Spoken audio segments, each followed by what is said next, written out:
Faly miarabasika mpanaraka ny fandarana dinika isa-tokantrano na zany amin'ny alalan'ny onjam-peo sy fahita lavitra na amin'ny alalan'ny tambazotra isan-karazany amin'ny internet. Andriamatoa Hery Ramambasoa ny vahintsika atao anatin'ity fandarana ity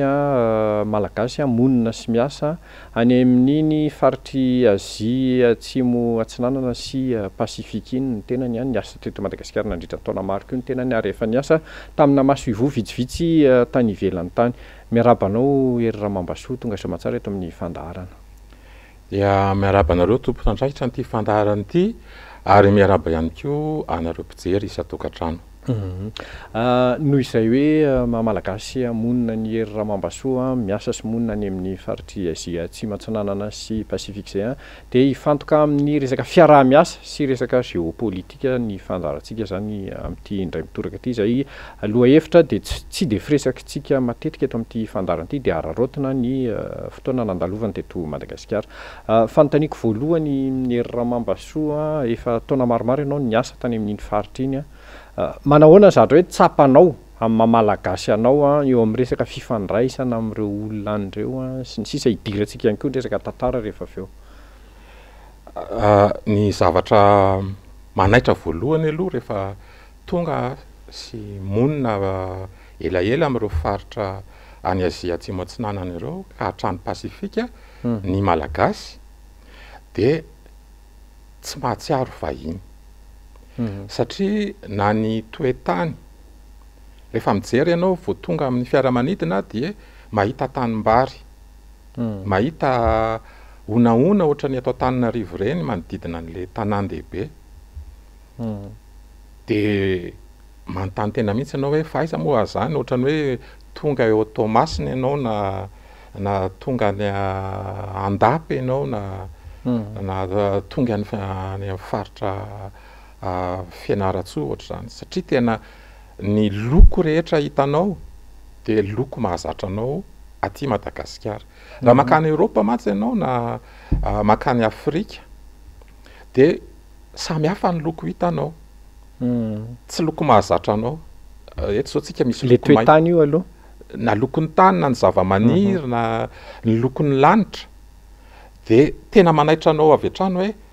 ohatrany tsy dia lasa lavitra zany fa ohatrany ny ampita kely fotsiny. Dia tahak'izay ihany koa ny mponina rehefa hitanao dia betsaka hitovizana amin'ny malagasy. Ary matetika azy ianao alaim-panahy hitady hoe adray ary ty rangahy ty mitovy amin'ny dadafara na ity ramatoa ty ohatran'ny nenitoako. Satria tena misy endrika na endriky ny tarehy zany na toe-batana dia tena hitovizana amin'ireo faritra zasantsika hoe Azia atsimo atsinanana sy Pasifika ireo. Inona nefa no mahatonga ny hoe fahitan'ny Hery Ramambasoa anazy hoe tsy dia tena misy loatra le fiaraha-miasa eo Madagasikara sy ireo nosy ireo, misy fotoana kely fotsiny hoe misy fiarahana eo amin'ny sehatry ny université sy ny ohatr'izay, fa tsy tena hoe misy fiaraha-miasa matotra sy hoe ahitana voka-tsoa. Marina mihitsy izay satria tena raha jerentsika ny hoe fifandraisana amin'ireo tany ireo ara-barotra ohatra dia tena kely dia kely, tsy ao an-tsaiko moa ny atotanisa amin'izany fa kely dia kely mihitsy miohatra amin'ny Europa na États-Unis na Chine na amin'ireo nosy manodidina antsika. Ary ny antony voalohany indrindra dia ny halavira toerana. Tena lavitra ireo nosy ireo miohatra amin'ireo tany efa mahazatra antsika na Afrika zany, Afrika atsimo aty amin'ny Afrika Australe na Océane Indiana na Europa aza dia tena lavitra ireo firenen'ireo. Na mandeha sambo ianao na mandeha anabakabaka ianao dia raha ampitahaina amin'ireo firenena mahazatra antsika dia mbola mitombo herinandro na amam-bolana aza ny fifamoivoizana anelanelany Madagasikara sy ireo nosy ireo. Zay zany aloha ny antony ataoko hoe antony voalohany, fahalavira toerana. Zay mifamaly amin'ilay lazaintsika teo hoe gaga ianao hoe ary ohatry mitovy amiko ihany na ity firenena ity na reto olo reto, nefa ny tena dia hoe havana lavitra zany, tsy afaka hifandraisana, tsy afaka hifaneraserana. ny antony faharoa zay azony resahana ihany koa de hoe teo amin'ny ara-tantara de tsy nisy mihitsy fifandraisana matotra nataony ny fitondram-panjakana avy amin'ireo firenena any amin'ireo faritra Azia Atsimo Antsinanana sy Pasifika iny sy isika teto Madagasikara. Tena misy ny fifandraisana diplomatika, tsy hany ny olana, fa le hoe tena fiarahana miara-miasa de kely. Ary io moa dia azoko lazaina hoe safidy teo amin'ireo mpitondra sy mpanapa-kevitra. Teto Madagasikara. Na eto Madagasikara na any ivelany. Iny zany fikarohana mbola ho ataontsika fa ny zava-misy de izao. Ny fahafantarana any Madagasikara tany Azia Atsimo Antsinanana sy Pasifika de efa tena 100 taona no fantatra. Efa fantatry ny olona tany ny fisian'i Madagasikara, na fantatry ny mpahay tantara sy mpahay geografia misy ifandraisany sika. Hatrany amin'ny taonjato fa 17 fa 18 tany de efa fantatra mihitsy hoe misy ifandraisany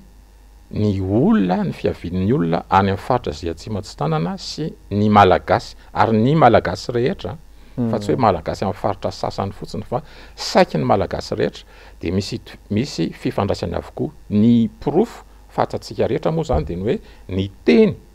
zay ampiasaitsika de misy ifandraisany betsaka amin'ny teny ampiasain'ireo olona ireo. Ny fombafomba rehetra ohatra hoe ny fifandraisantsika amin'ny tany, ny fambolena, ny fiompiana, ny rafi-piarahamonina de tena misy itovizana amin'ireo firenen'ireo. Saingy tsy lasa lavitra ny fanaparitahana an'izany fahalalana zany taty Madagasikara sy tany amin'ireo nosy ireo. Fa de averiko indray le hoe tena hoe havana ny lavitra any ireo. Sika zao moa samy manana havana any am-pielezana any daholo de fantatra fotsiny hoe misy havanay ary ananina sy ary ananina fa tsisy fifandraisana.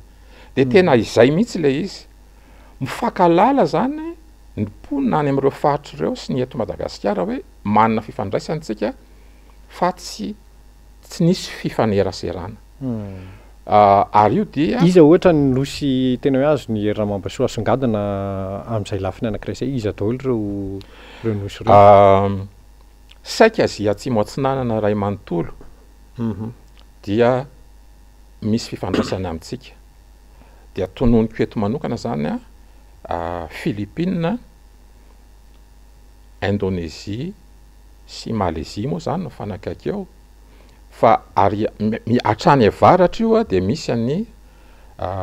Formose na Taïwan zany. De tena misy ifandraisany ny teny amin'ny teny malagasy. De tahaka zany koa aty amin'ny ranomasina Pasifika, ny olona monina amin'ireo nosy manomboka hatraty Fiji, Tonga, Hawaii, misy kely ihany koa zany ireo le any Océanie rehetra, Kiribati na Marshall Island, de misy ifandraisana. Aka ohatra fotsiny maro amin'ireo firenena an-tany saika ireo rehefa manisa de mitovy fanisa amintsika. Isa, 2, 3, 4, 5, 6, 7, 8 sy 10 hatramin'ny 10 de mitovy amin'izay. Be dia be moa ny manam-pahaizana na eto amintsika eto Madagasikara na any ivelany efa nahita an'izay, fa tsara ihany mampatsiaro an'izany amintsika sarababem-bahoaka hoe tena misy zany fa tsy hoe angano akory le fifandraisana. Eo amin'ny lafiny tantara iverenako kely satria raha ny zavatra efa nitondrana fanazavana ihany indraindray hoe efa nisy fifandraisana teo amin'ireo mpanjaka Madagasikara tamin'ny taonjato faha-20 tamin'ny taonjato faha-20 tany hoany amin'ireo nosy sasatsasany ireo. Inona sy inona ny mety hoe porofo taty aoriana nahitana an'izay, nahitana taratra an'izay? Io moa zany de mbola kianja malalaka ho an'ireo mpanao fikarohana rehetra, ary ny faniriko na fanirinay malagasy vitsivitsy zay mahafantatra an'izao zava-misy zao de hoe mba hitombo ny fikarohana ataontsika. Fa reto zany sationany azoko ambara anomboka tany amin'ny taonjato fa 7 na fa enina amby folo aza ireo atsona amin'ny teny mahazatra hoe explorateur na ireo le mpiatsambo mandeha nataotsika hoe nandeha ohatrany hoe nanao découverte Madagasikara zany na nahita Madagasikara voalohany de nandray antsoratra na nirakitra ny diany sy ny fahitany any mponina taty tamin'ny any boky dia voatahiry daholo reny boky reny hatramin'izao any amin'ny université sy toeram-pikaroana manerana an'izao tontolo zao fa tamin'izany de hita hoe ny teny ampiasain'ny mponina ty Madagasikara de mitovy amin'ny teny malais zany hoe iny péninsule malais rehetrarehetra ity zany de efa hita le teny hoe mitovy ary io tsy hoe fiteny afovoatany na hoe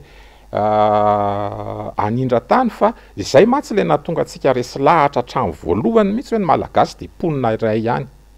satria ny teny ampiasain'ny vezo na ampiasain'ny foko sasany teto Madagasikara de hita any amin'ireo firenen'ireo zay zany raha resaka teny fotsiny de taty aoriana ireo olona explorateur reo zany efa nampifamoivoy an'izay resak'izay hoe mifandray reto mponiny reto nisy mihitsy moa porofo zany an'ireo le fifindramonina avy any amin'iny faritriny nakaty Madagasikara nisy ady hevitra matsy hoe ahoana ny mpitanin'ireo avy any amin'ny ranomasina pasifika nakaty Madagasikara nisy ady hevitra be de be de tena nisy betsaka nanandrana hatraty amin'ny taona 70 hatraty amin'ny taona 2000 mbola nisy nanandrana nyainga avy amin'ny lakana na sambo avy any amin'ireo vondronosy ireo de nandeha nanaraka ny rivotra izy zany satria tsy misy motera le sambo mazava ho azy manaraka ny rivotra izy de tonga any Nosy-be miainga avy any izy zany de ambola na tsitsaroko na 3 volana izay tonga any Nosy-be misy porofo daholo reo tsy ho voatanisako eto misy olona zany efa am'izao vaninandro ianantsika izao mitantara misy film momba an'izany misy boky momba an'izany zay mitantara an'izany dia zany famerenana ireo dia ireo na ampiasan'ireo lakana taloha ireo zay zany porofo anankiray ihany koa de misy koa porofo taty aoriana taonjato fahavalo amby folo misy zavatra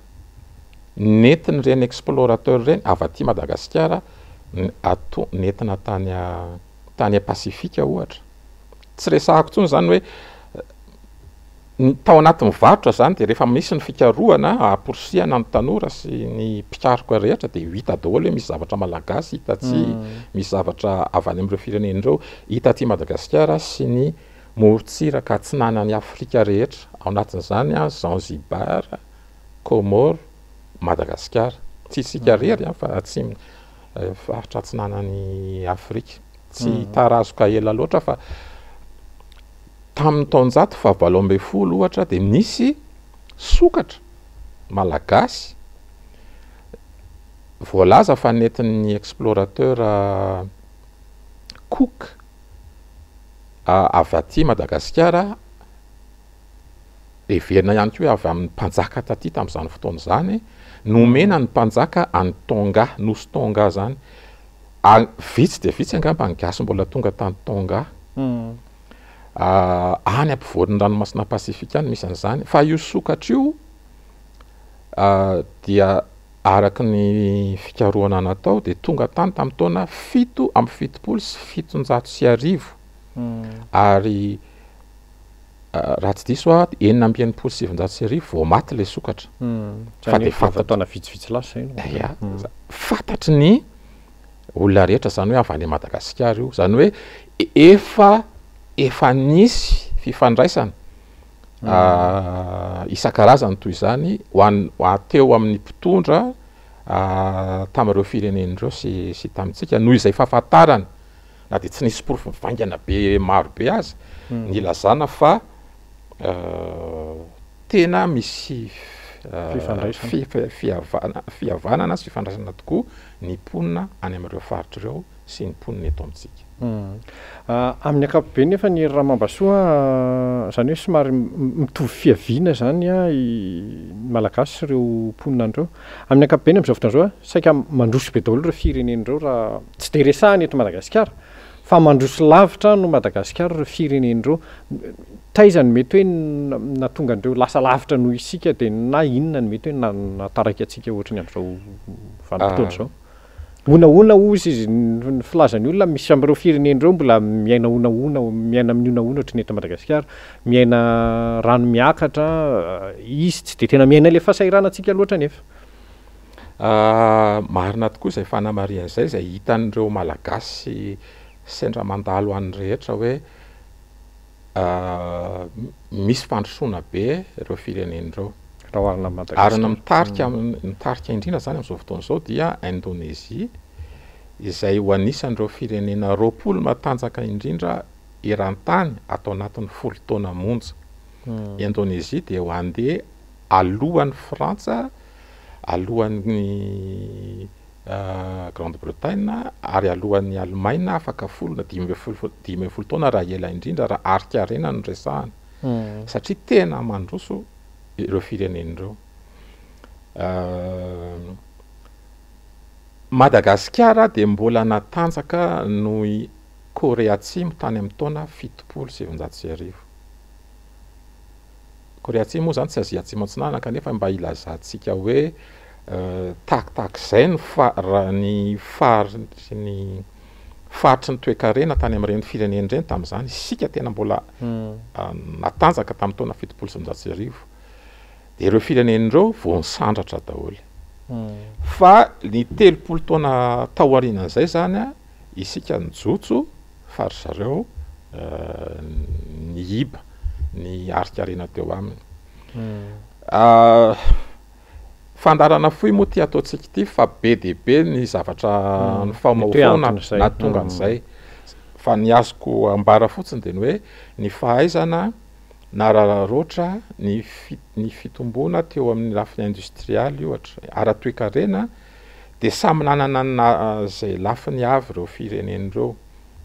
Indonésia manohatra ohatra dia nahita solitany tamin'izany fotoana izany, nahita solika dia nahaina mpiasa n'ilay solika izy mba ampivohitra aingana n'ilay toe-karena. Tahaka izany koa Korea Atsimo, tahaka izany koa tsy solika tany fa ny fahaizana nanao ny nampiasa sy nahazo tombony tamin'ny indostria madinika isan-karazany, textile, ny lamba zany sy ny varotra isan-karazany, ny machinerie madinika dia tena nampisondrotra aingana n'ireo firenena rehetra ireo. Faharoa manarak'izay ny resaka fitantanana. Ireo firenen'ireo dia azo ambara amin'ny akapobeny ho iaho satria misy foana ny indro kely dia nisy dia tsara tantana. Zany hoe nisy demokrasia, fifandimbiasa toerana tamina akolafy politika samihafa. Kanefa ny fifandimbiasa korotana be loatra. Misy korotana mihitsy fa misy fahaizana manaja ny sohiombonana. Zany hoe rehefa fantatra hoe ty mahafirenena n'ilay firenena, ilay fitondrana amin'ny fandimby eo dia tsy manao ny fahita tia Madagasikara na any Afrika hoe raha vako daholo izay nataony teo aloha dia manangana zavatra vaovao fa tohizana ny tsara izay teo aloha, vitany teo aloha. Azy izay daholo no hita manerana an'ireo firenen'ireo. Misy ireo zavatra tena mahafirenena n'ilay firenena zany izay fitombona amin'ny arika-reny izay tsy hidirantsika lalina fa tohizan'ilay fitondrana amin'ny fandimby aty aoriana. Ny fifantombiasa toerana io zava-dehibe mihitsy ary farany teo raha mahatsiaro sika mpanaraka ny fifidianana filoham-pirenena tany Indonésia izay ny mpifaninana roa voalohany izay tena mpifanohatra mihitsy, atoko mpanohatra sy atoko eo amin'ny fitondrana dia niaraka ao anaty gouvernemanta ary mbola zareo no mitantana amin'izao fotoana izao. Zany hoe ilay filohan'ny teo Pernas izay lany indray Andriamatoa Jokovic zany sy ny mpanohatra azy de niara-ny asa izy avy eo mba tsy isiny lay tena hoe fisarana fivakisana be ao anatin'ilay firenena. Ary zay no anisan'ny resantsika hoe Indonésia dia mbola mizotra tsara ao anatin'izay lalana atongavana ho anisan'ireo firenena matanjaka ireo. Saky ohatr'izay daholy. Ary io matsy ny tiako marihana hoe miresaksika hoe fomba mpiaramonina itovizana amin'ireo firenen'ireo sy aty amintsika. Ny any amin'ireo firenen'ireo dia matanjaka be ny roim-pihavanana. Roim-pihavanana ohatrany hoe fivizana fihavanana reto zay, ohatrany hoe ny mpiavana dia mifanakaiky, ny mpiray tanàna, ny mpiray faritra dia mifanakaiky sy miara-miasa. Ny lafiratsin'izay dia tena misy tokoa ny kolikoly ataon'ny mpiavana. Misy karazana nepotisme, saika moa ny tena mamalagasy mahazatra an'izay fa saika hoe ny mifandimby eo le taranaka le mpitondra zany. Misy an'izay dia misy koa hoe mifanampy amin'ny resaka varotra, kolikoly zany hoe ny olona mpiray fihaviana. Fa misy lafitsarany ihany koa zay mipoitra avy amin'ireo le fahaizana mampiasa an'le fihavanana zay, ohatra hoe mifanampy ny mponina avy ao amin'le faritra anankiray mba ahazoany manangana sekoly ohatra na manohana le faritra ny aviany. Zay matsy ny zavatra mitranga aty amintsika matetika fanaovana lanonana fotsiny na bal na fiaraha-misakafo taom-baovao ohatran'izao le hoe teraka vatsy teraka vatsy. Fa zareo tena mahavita mihitsy hoe manangana zavatra na miaro patrimoine na lova eo amin'ilay faritra misy azy. Ny tiako ambara zany dia hoe haindry zareo ny mampiasa ny tarazo eo amin'ny fiarahamonina mba ho fanohitra ho an'ny fampandrosoana. Ary io zany mbola mikaroka an'io daholo zany sika zanatany tantany aloha hoe atao ahoana ny ampiasaina ny fombandrazana eo anatrehan'ny fampandrosoana sy ny fivoarana. Satria matetika le fombandrazana zany ampifanoherintsika amin'ilay hoe fandrosoana. Hoe ny fombandrazana dia diso fa ny fandrosoana no tokony ho arahana. Fa ireo firenena Azia Atsimo Masina sy Pasifika ireo dia tena nampiasa ny fombandrazana mba azahoany mihoatra ara-toekarena sy ara-kolotsaina. Mety mbola azo eritreretana ve zany ery Ramambasoa hoe satria anao mahita an'ilay izy any toerana hoe zao ny zavatra nataon'ilay olona, azontsika alaitahaka ve ilay izy amin'izao fotoana izao? Dia inona ny tokony hoe fepetra tokony ahafahantsika manao an'izay fakana tahaka amin'ny lafiny tsara izay? Zay le mahatonga antsika anao hoe mampirisika ny fiaraha-midinika sy fitapatapakahatra ohatr'izao mba ampitatra saina sy hanokatra varavarana ho an'ireo mpikaroka sy ny tanora mba azahoany zareo mijery tsara hoe inona no natao. Jereko fotsiny ohatra ny zavatra tena mahazatra antsika zao ohatra dia le ketsa 7 andro amin'ny resaka fambolem-bary. Mariako fa ireo firenena rehetra ireo dia mpamboly vary daholy. Ary mpamboly vary tahaka ny fambolentsika vary inona moa zany en terrasse. Mialatsiny amin'ilay fitenenana fa mitotohatra zany le satria ohatra ny any faritra Fianarantsoa indrindra tena ahitana ireny mihitsy ny fomba famboly vary satria misy avoana sy tendrombohitra koa amin'ireo firenen'ireo. Dia tena hitanao mihitsy hoe le teknika nentim-paharazana tany hita koa aty, hita takizany koa amin'ny fanenonana landy ohatra dia mitovy mihitsy. Fa ny tiako lazaina hoe ireo fombandrazan'ireo dia nampitaina tamin'le taranaka aty aoriana. Ary ilay ketsa 7 andro izay teknika vaovao hita teto Madagasikara dia izay le fampitany izay zany tsika no hitako hoe tsy tafavoaka satria hitantsika le izy fa nitatsa malagasy. Ady hevitra be moa zany rehefa miresaka an'iny hoe tsy nentina mpiatra an'le izy fa na inona zany fahasarotana satria any moa le izy hoe sarotra loatra tsy ampy ny rano. Zay no tsy mampety azy eto Madagasikara. Fa ireo olona ireo any Philippines misy mampiasa, aty Inde aty misy mampiasa ny ketsa 7 andro. de na inona fahasairanana teo amin'ilay izy rehefa hitany hoe tia mahavokatra tena piarana de nampiarana tediaviny zany zay atafavoaka azy ary indraindray tsy mila hoe tsy niditra akory ny teknisiana fa tena le fokon'olona miretsiketsika hoe le zareo an-tanàna no mieritreritra hoe de ahoana anatsarako nyity fomba ity ary ohatr'izay daholo ny fionan'ilay rivo baovao fandrosoana sy ilay ny zavatra nentim-paharazana tena izy io zany tsy atao fotsiny hoe fomba de mahafinaritra ny mahatsiaro azy isataona rehefa manao taom-baovao na mahatsiaro an'ireny ina moa zany vanim-potoana eo amin'ny fomba andrazana isa rehetrarehetra ihany fa tena ahoana ny iainana azy eo amin'le fotoana ankehitriny eo amin'ny resaka tanan-dehibe ndraiky io satria efa niresaka ihany raha mambasotra hoe misy nandreo renivohitra sasasasandreo de misy itovizany amin'ny renivohitritsika Tananarivo Jakarta efa 10 tapitrisa mahery miponina ao aminy mihoatra ny 10 tapitrisa ny atsika aloha mbola lasaka zany manodidina ny 3 tapitrisa eo Tananarivo isaky ny fotoam-pahavaratra ohatrany nefa nahitana fasairanana be nefa in'ireo toeran'ireo koa ireo tanàna lehibe sasasasandreo misy misedra an'izay fiakaran'ny rano zay ihany koa satria misy amin'ny faritra iva ny sasany ahoana ny fomba ataon'zareo mba hoe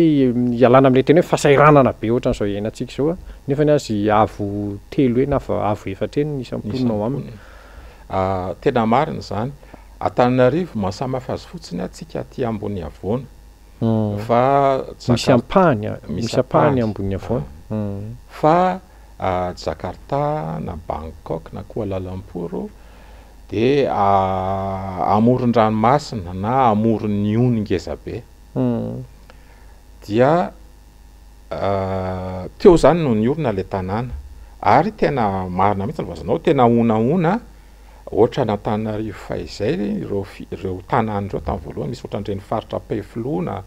faritra Beoririka na ny alarany fotsiny aza de efa mahadika azy atanandrano sy ny sisa tena vonresahany namana sasany amin'ny gazety Atsoratra moa zany hoe le tanàna mihitsy ange tao anaty rano fa ireo firenen'ireo de firenena be rano ka rehefa nanangana tanàna izy de teny amoron'ny ony na teny amoron'ny ranomasina noho izany de tena tsy maintsy niaina niaraka tamin'le rano izy fa ny hitako hoe mampiavaka andry zareo ary indrindrindra amin'izao fotoana iainantsika izao izay isy ny fiovan'ny toetrandro matanjaka de matanjaka mitombo be ny orana ary rehefa tonga ny orana tena mivatravatra be any Bangkok io ohatra de adiny 3 fotsiny ny orana tonga de tondraka tanteraka le tanàna satria mahery vaika be le orana tena mahery be le orana zany hitatsika moa zany na aty amintsika azy taloha tsika fatatsika tsara hoe eto ny fahavahatra de ity ny ririna fa amin'izao fotoana izao rehefa avy ny orana de tena avy be saika ny rotsakorana atsasaky ny tokony ho azo atsasaky ny taona angamba de tonga ao anatin'ny andro vitsivitsy zay zao io iainantsika io de zay de tsy maintsy miaina an'izay ry zareo fa ny zava-dehibe de ny hoe manana vina lavitra ny mpitondra sy le vahoaka mihitsy zany ka mieritreritra mandrakariva hoe ahoana nananganana tanàna vaovao ary zay moa ny adihevitra ty amintsika ary mampatonga ny malagasy zay mandalo namonina amin'ireny fireneny ireny hoe ahoana tokoa moa zany no ampiarana azy zany any amintsika fa ho any Indonezia ohatra Jakarta zay resahantsika io tanàna ngeza be moderna misy faritra ao zay tsy fantatra intsony ianao hoe any Azia araka nambarako teo tena ohatran'ireny any amin'ny tany mandroso rehetrarehetra any Chine na any États-Unis ireny ny faritra maro ao Jakarta dia efa miomana ry zareo ifindra amin'ny toeran-kafa ary lasa niditra any anaty alany mihitsy le faritra vaovao zay eritreritra hoe ananganana tanàna vaovao mihitsy zay moa de efa miteraka ady hevitra kanefa fifanankalozan-kevitra zay mahatonga saina sy mahatonga ny olona hiaraka eritreritra zany fa tsy fanapahan-kevitra teny midina hoe ifindra ry sika na iry no hitanay mpitondra fa mety hifindrana fa tena misy fifanankalozan-kevitra amin'le ponina amin'ireo faritra samihafa hoe aiza isika no ifindra de maharitra hatrany amin'ny 20 taona 30 taona any ny fiomanana ifindra any amin'ilay tanàna vaovao fa tsy vita zany afaka 30 taona tsy Jakarta tsony reny vohitry Indonésy fa tanàna hafa mihitsiny zay ary mieritreritra an'izay daholo ireo firenenandreo satria folo tapitrisy zany a raha ny fitombon'ny mponina any vetivety kely de mitombo ary tsika moa de miaina an'izany toy Antananarivo ray tapitrisa tamin'ny etombohany ray tapitrisa sasany zao izy efa 20 tapitrisa atao anatin'ny 30 taona mitovitovy Madagasikara ray manontolo zay de efa mieritreritra an'izany reo firenenandreo hoe tokony hifindra zany fa le fifanakaloza-kevitra ny fampandraisana anjaran'ny mponina ao an'le ady hevitra ny fiarahamonim-pirenena miaraka midinika ao anatin'le fisafidianana ny toerana andehanana sy ireo zavatra rehetra takiny zany hoe tanàna vaovao zany ao daholo na lafiny tontolo iainana na ny lafiny hoe inona ny angovo ampiasaina inona ny fifamoivoizana ho ampiasaina alefa mialoha le ady hevitra zany ary andraisan'ny olona rehetra anjara ary zay no hitako hoe tena mila ianarana am'ireo firenena any Azia atsimo atsinanan'ireo eny ary inona no azo amehezana zay Ramambasoa satria amin'ny ankapobeny tsy de misy fifandraisana ara-diplomatika misy manana maso-ivo eto amintsika ireo firenen'ireo atsika tsy manana ny aminy inona tokony ataotsika zany mba hoe isian'le fiaraha-miasa misy kokoa satria be da be ny lesona tokony tsoatsika amin'ireo firenen'ireo voalohany indrindra zany raha ny fijerinay azy de tokony manova fomba fijery mihitsy isika na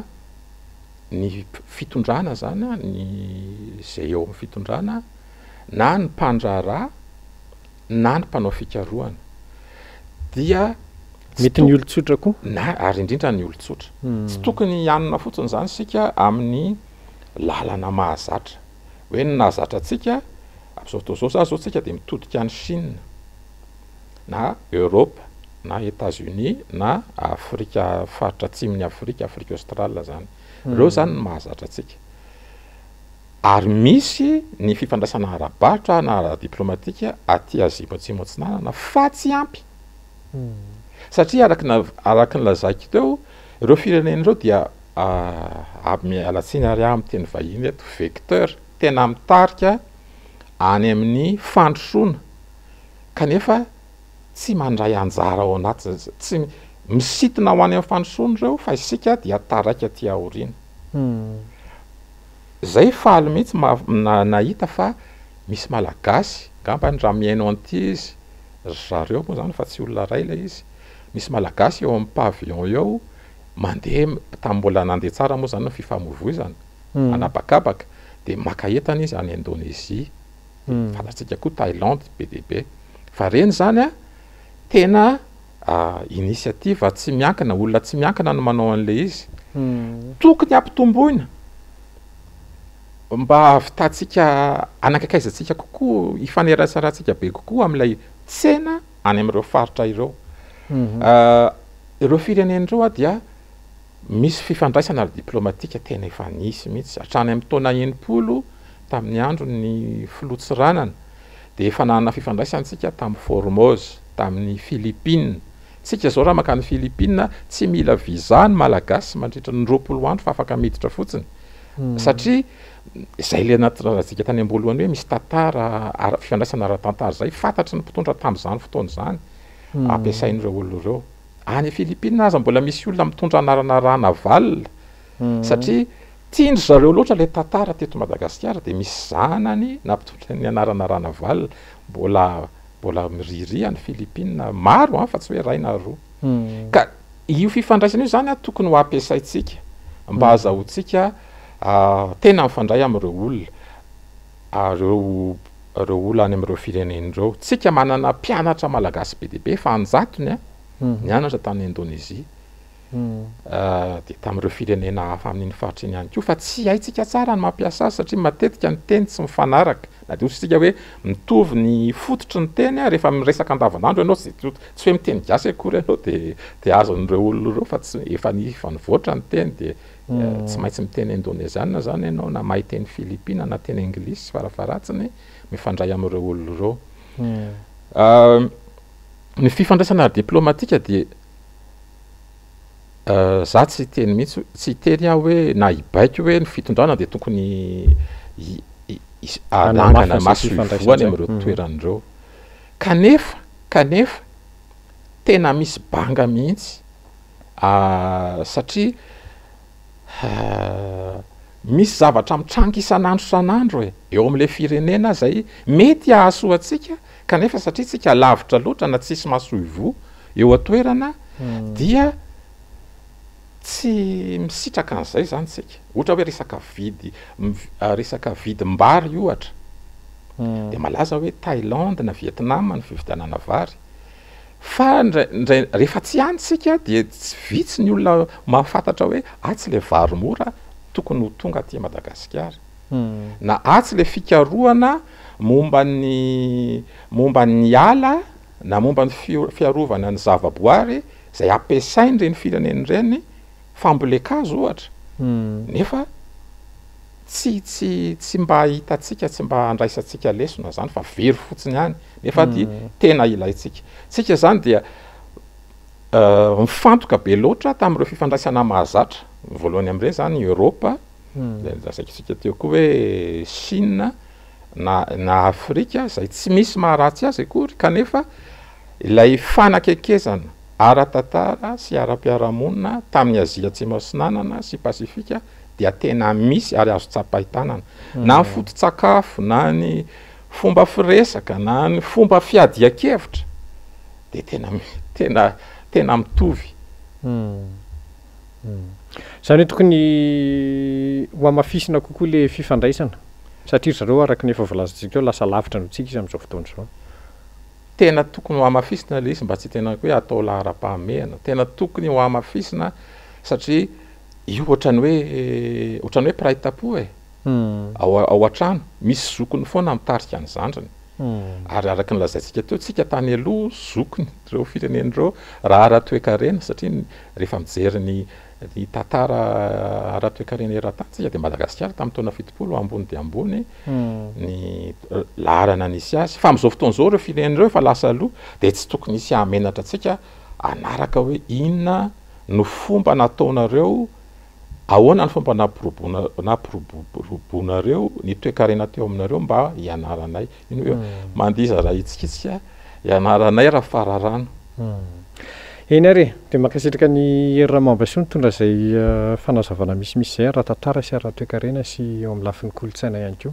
dia mihitsy manatetsika fa mbola misy fotoana ahafahantsika manitatra kokoa an'io rehefa mbola tavaverina eto Madagasikara ianao anirinany dia mamerina ny fisaorana anao dia mamerina ny fisaorana ao antsika rehetra tany tokantrano ihany koa nanaraka ny fandarina dia mametraka ny veloma mahafinaritra indray tompoko lahy sy tompoko vavy.